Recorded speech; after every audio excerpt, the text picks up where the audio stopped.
Hello, good morning and welcome to a new blog. সকালটা শুরু করছি চা দিয়ে এবং তার সাথে ডিম সিদ্ধ।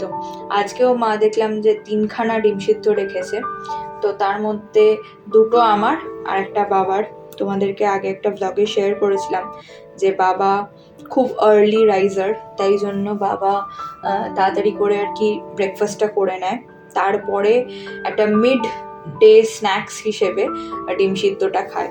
আমার আবার ওইসব নেই বাবা, আমি উঠি 2খানা খেয়ে নিই ব্যাস। আর লাঞ্চে রয়েছে ভাত, চিকেন, ওদিকে মিষ্টি আলু সেদ্ধ আর এঁচোড়। এই সবকটা খাবারই আমার বেশ পছন্দের, যদিও অনেকেই আমি দেখেছি মিষ্টি আলুটা অতটাও ভালোবাসে না, বাট আমার কিন্তু দিব্যি ভালোই লাগে। বেশ একটু কাঁচা সর্ষের তেল, নুন আর কাঁচা লঙ্কা দিয়ে মেখে মেখে খেতে আহা। এখন যাচ্ছি ম্যামের কাছে, এবং ম্যামের বাড়ি থেকে মানে ডান্স টিচারের বাড়ি থেকে চলে এসেছি মাসিমণির বাড়িতে।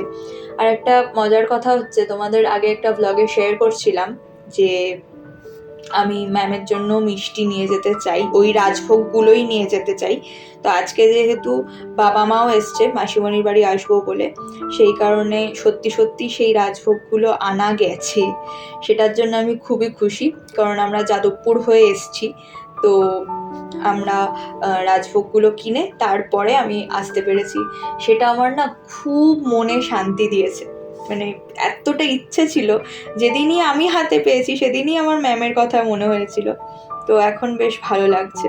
যাই হোক, মাসিমণি অনেক কিছু খাইয়েছে, ইডলি থেকে ধোসা খাইয়েছে আমাদেরকে। আর আমরা প্রচুর গল্প করেছি, যদিও আমি খুব একটা গল্প করার সময় করতে পারিনি, কারণ আমি নাচের ক্লাসেই ছিলাম, বাট তাও যেটুকু সময় পেয়েছি বেশ ভালোই লেগেছে। তো চলো টাটা, দেখা হবে আর একটা নতুন ব্লগে। টিল দেন সবাই খুব ভালো থেকো, সুস্থ থেকো, সাবধানে থেকো। ব্লগ কেমন লাগলো ডেফিনেটলি একটা কমেন্ট করে জানাতে ভুলো না।